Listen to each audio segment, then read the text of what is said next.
Okay, welcome back. And that song by Samuel Pozo, sets the tone for the discussion. The very first one on Sunrise today.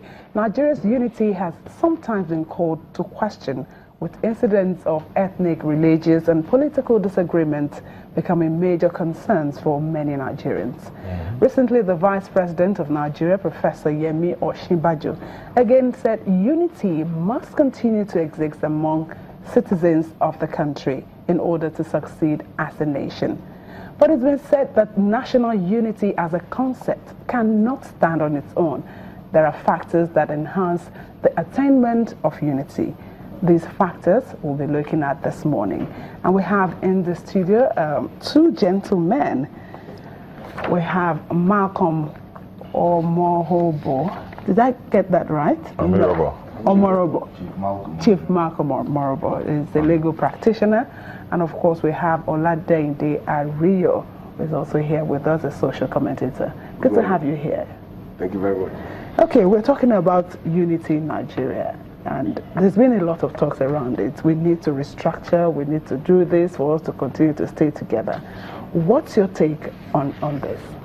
Over the years, we've had this challenge, but it became deepened during the last election, 2015 election. Deepened so badly that since I was born, I never saw Nigeria so divided along ethnic, and religious lines. Of course, the political divide too, didn't help matters. Unfortunately, and between then and up till now, it has gotten worse. It's taken a very real dimension. You will recall that during the last regime, we never had people like Avengers and all of that blowing up pipelines. Those ones have been put to rest. And new groups now came, and as at the last count, we have about 7 different groups wreaking havoc in Niger Delta area. The IPOB, Maso Banco, they came up in the southeast. And of course, silently, I say silently because it's not been too visible. OPC and other ethnic groups in Yoruba area, the southern area, they are up.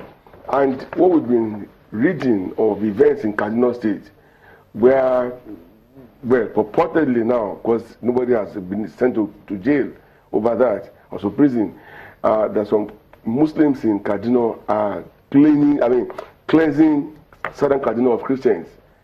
So it appears. It leaves that's what I say purportedly now. So it leaves everybody that care now, if you care about Nigeria, with so much concern, and you keep wondering how far can this thing go before the fabric will tear apart. And it's been bad. If there's no peace in the community, there can't be growth, there can't be development.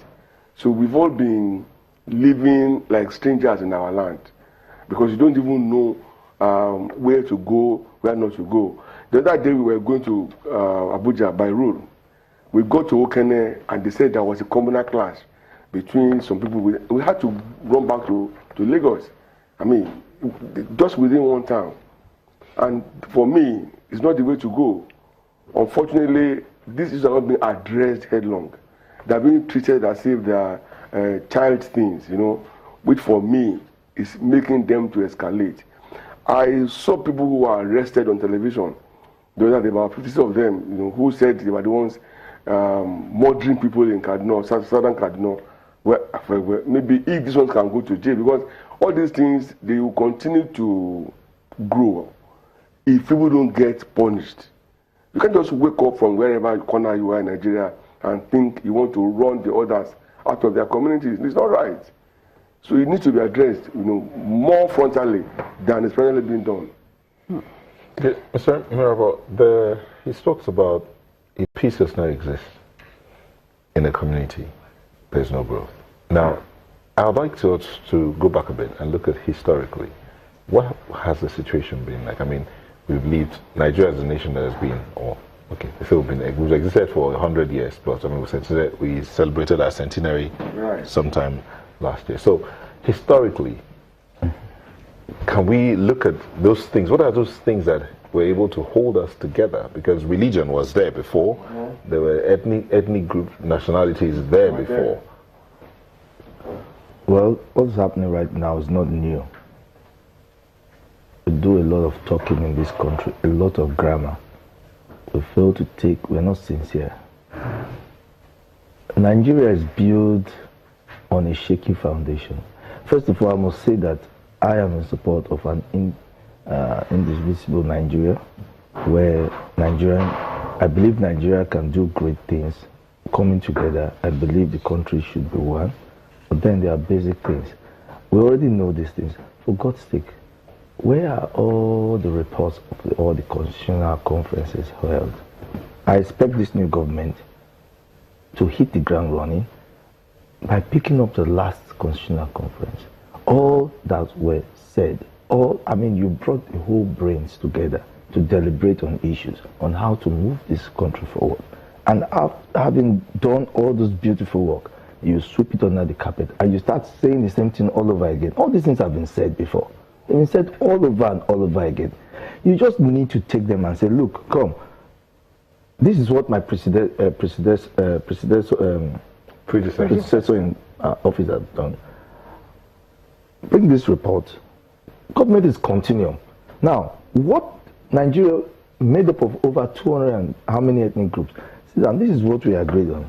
Where is the areas that we have agreed on? And let's take that and leave the other areas to be deliberated and worked upon.